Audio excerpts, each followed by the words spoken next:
السلام عليكم. معلش يا شباب، هنبدأ تاني التست بتاع يونت 9.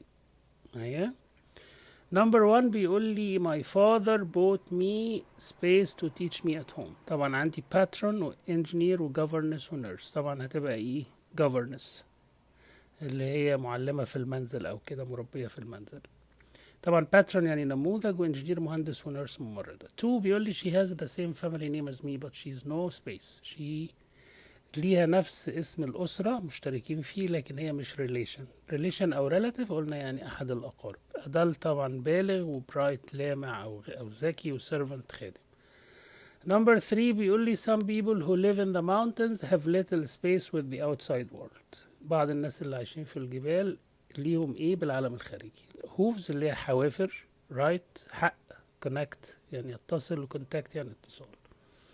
كونتاكت طبعا هي اللي هختارها لانها فيرب وناون، ناخد بالنا. كونتاكت معناها اتصل او اتصال، وانا محتاج هنا ناون. هاف ليتل محتاج ناون. كونكت لو هي كونكشن تبقى صح، يبقى نفس المعنى يعني، لكن كونكت فيرب انا مش محتاج فيرب هنا.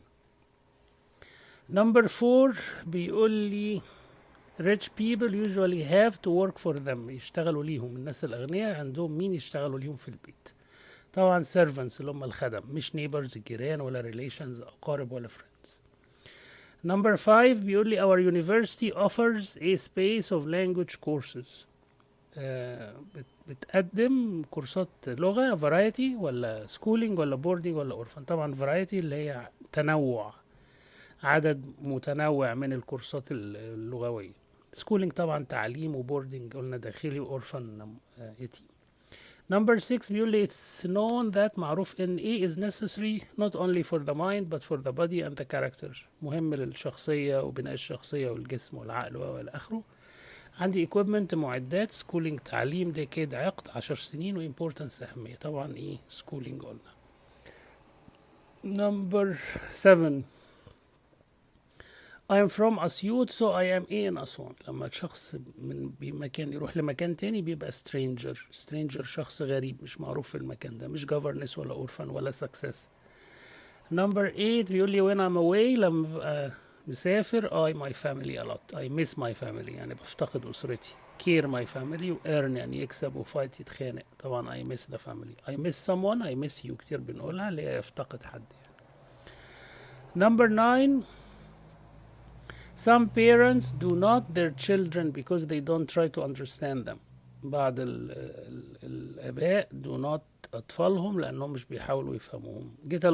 get along way from، مفيش expression ده أصلا. be kind to، get on well with. get on well أو get on with يعني اللي هي معناه يتوافق مع، ينسجم مع، يتواكب مع، حاجة كده يعني. طبعا هنا معناه ينسجم مع حد يعني. Number 10 بيقول لي which of the following is similar in meaning to get on with، اللي هي ينسجم مع حد. get upset with، طبعا upset يعني متضايق زي annoyed كده. get bored of، bored يعني ملان أو زهقان. get pleased with مبسوط من، و get along. get along with و get on with الاتنين دول نفس المعنى، اللي هي ينسجم مع حد. هنا my elder brother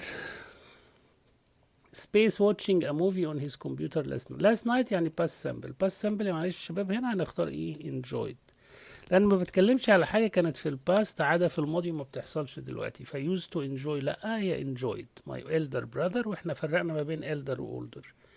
my elder brother enjoyed watching a movie on his computer last night. Number 12 بيقول لي I waited at the door for 10 minutes. استنيت على الباب 10 دقايق until he ate at last، لحد ما هو opened و had opened و has opened و was opening until he. طبعا خدوا بالكم هنا past بس مش منفي، يبقى I waited at the door. طبعا ده اللي حصل الأول. I waited at the door for 10 minutes until he ate at last. until he opened it at last. هي past simple هنا، مش هختار past perfect.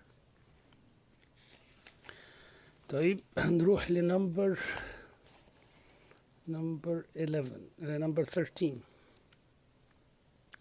بيقول لي an accident ahead he stopped his car. عربية حادثة قدام. he stopped هو وقف العربية. seeing an accident لما شاف، لأن seeing معناها when he saw يعني. while seeing أثناء seeing الأكسيدنت، during seeing برضو أثناء seeing الأكسيدنت، having been seen طبعا لا seeing an accident. seeing يعني when he had seen the accident ahead.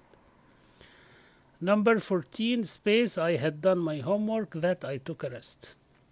خدوا بالكم عندنا ايه that past perfect past simple. It wasn't until I had done أيوة صح كده. It wasn't until I had done my homework that I took a rest. The moment that مفيش بيجي مع that ولا by the time ولا just after. It wasn't until هي اللي يجي مع that الإكسبريشن ده. It wasn't until لم يكن حتى إن أنا عملت الهومورك حتى I took a rest. 15 scarcely when as I no sooner than. هبدأ بيها يبقى هعمل question structure تركيبة سؤال في الباست perfect. يبقى scarcely had he left صيغة سؤال. Scarcely had he left the meeting when he turned. 16 بيقول لي رودينا space to bed before that she finished her homework. before that هي عملت كده يبقى رودينا went to bed. نامت before that قبل كده she finished الهومورك بتاعها. هي طيب الجاب فيل بيقول لي we can't change what happened in the past. مش نقدر نغير اللي حصل في الباست. if I had careful طبعا ده هتبقى type 3. if I had been careful I would surely have would have و past participle have reached my goals in life. لو كنت أكتر حرصا كنت حققت أهدافي في الحياة. The fact is that الحقيقة بتقول إن أنا I was careless إن أنا كنت مهمل and now I'm not مثلا I am not أو now I regret it. بس regret it هحط كلمتين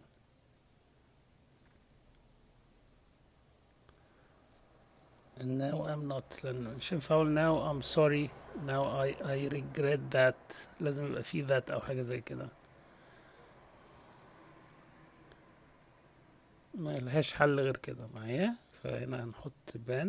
لو هحط one word have was وهنا ايه I'm not.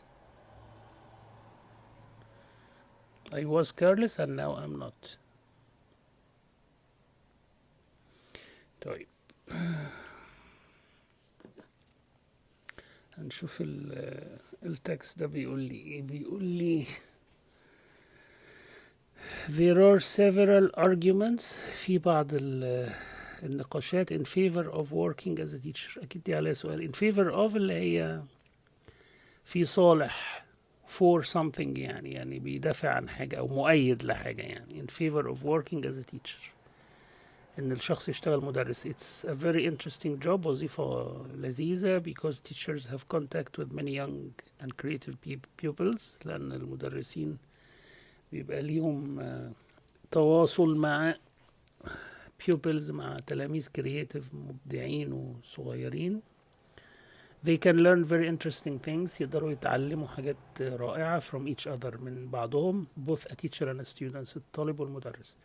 what is more الأكتر من كده كمان pupils don't allow teachers to lose their creativity.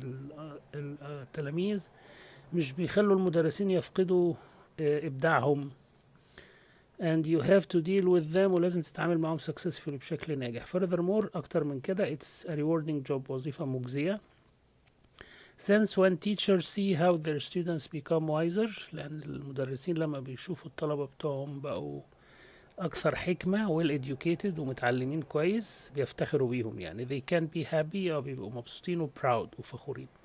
you feel useful بتحس ان انت مفيد للآخرين and what is most important والأهم you help children بتساعد الأولاد not only learn مش بيتعلموا بس but also solve their problems وتحل مشاكلهم.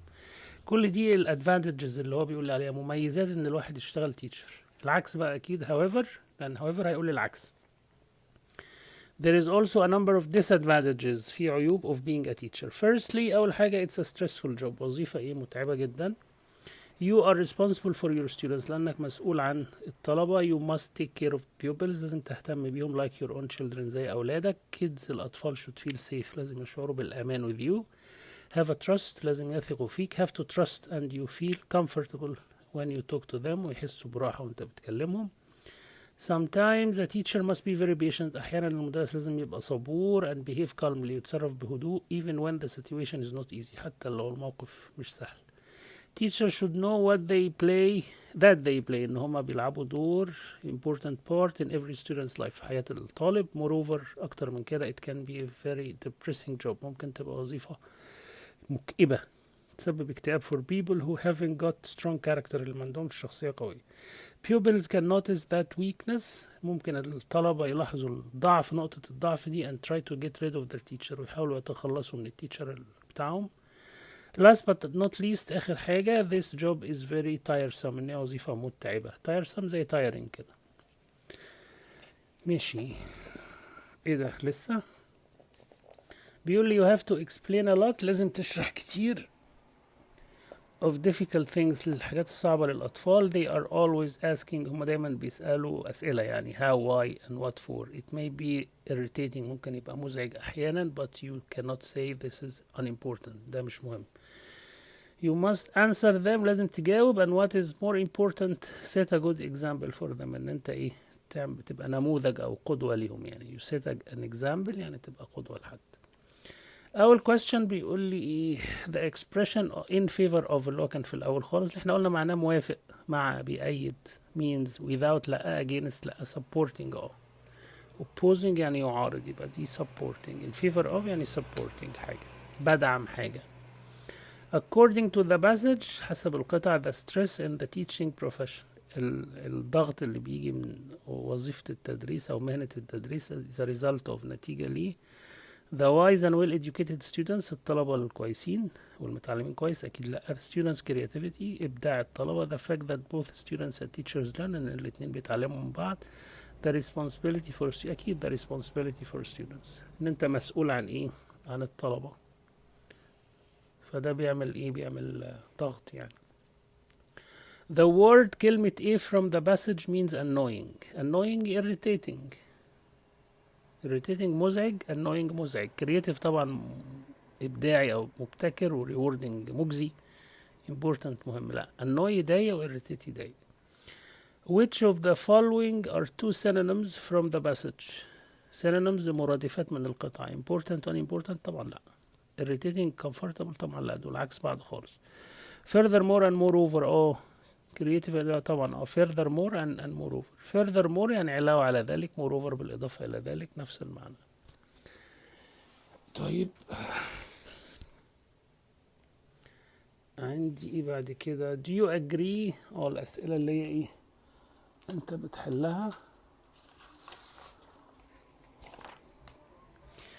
بيقول لي do you agree that pupils really don't allow teachers مش بيسمحوا للمدرسين to lose their creativity why not ممكن to agree أو to disagree it's up to you. فأنا هقول مثلا I agree أنا موافق. ليه يا عم الحاج أنا موافق وهدي سبب لأنه بيقول لك why not هقول بقى because students أو pupils have individual differences يعني الطلبة عندهم individual differences عندهم اختلافات شخصية which need different بتبقى الحاجات دي محتاجة different reactions ردود أفعال مختلفة from teachers من المدرسين وبالتالي إيه مش بيخلوهم lose creativity لازم المدرس يبقى creative يعني في الرد يعني. السؤال التاني بيقول لي إيه يا سيدي بيقول لي why do you think students should feel برضه why do you think up to you ملهاش علاقة بالقطعة يعني ليه بتعتقد ان students should feel safe المفروض يشعروا بالأمان with their teacher طبيعي يعني هنعمل if ايه رأيكم يبقى if students لو الطلبة feel safe with teachers their learning تعليمهم will be easier هيبقى أسهل and more rewarding. أيه. طيب في سؤال كمان بيقول لي in your opinion برضو رأيك what is the best thing ايه أفضل شيء in the teaching profession and why؟ ايه أفضل حاجة في teaching profession؟ ممكن أقول مثلا in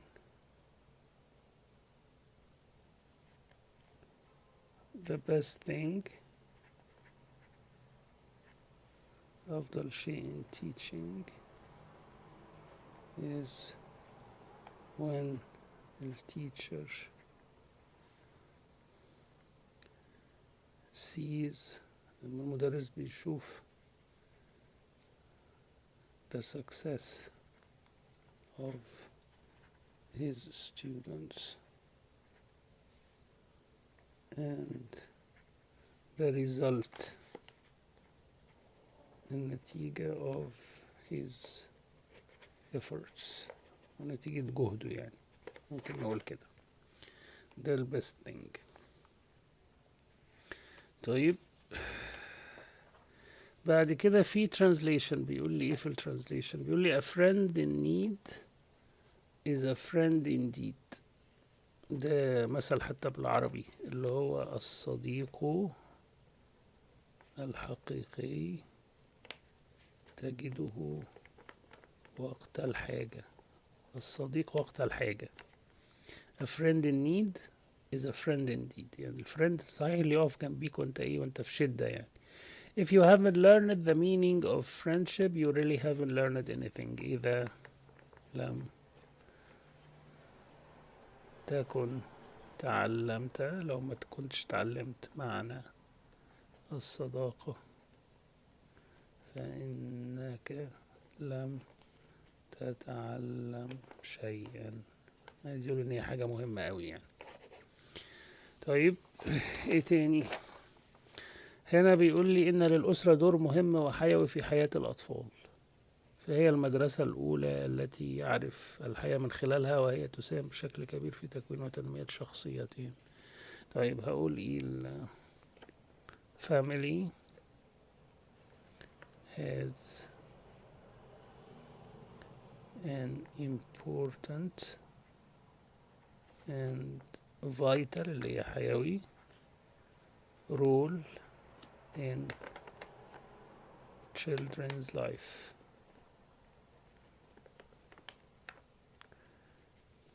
as it is the first المدرسة الأولى school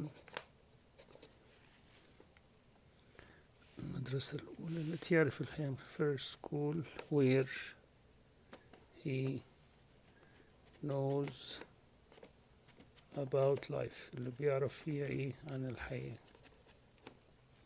وهي تساهم بشكل كبير في تكوين وتنمية شخصيته. it اللي هي الفاميلي again greatly participate in forming تكوين وتنمية شخصيات and developing their characters شخصياتهم أو personalities لو أنا عايز. طيب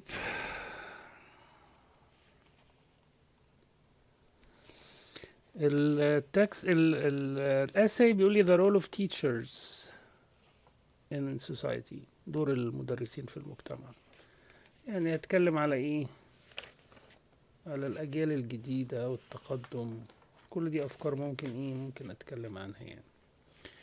طيب في هنا ايه في هنا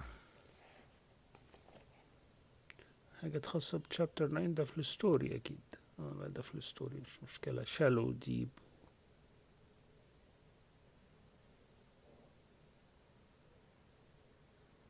تحبوا نقولها بسرعة كده يعني. بيقول لي the word shallow is the antonym عكس deep. okay. I can't bear the noise the machine make noise بيجي مع make. After the accident Dr. Mustafa put on my leg put a bandage ضمادة. I have to take the bus as I live away from school بعيدا عن المدرسة. This is small and not deep. It doesn't need a bandage يبقى wound الجرح. Stay where you are, don't any closer, don't come get الاثنين come و get the A and B. okay. After walking for 5 hours in this hot weather you must be very thirsty. عطشان. Ali can't play basketball today because he hurt his shoulder كتفه. The child cried because of his wound, cried painfully وهو بيتألم يعني. She downstairs to open the front door. She went downstairs. Go downstairs. احنا بنقول يعني دي صفحة 140. اوكي. بس ده التست. ان شاء الله نتقابل في فيديو تاني على يونت 10 ان شاء الله. السلام عليكم.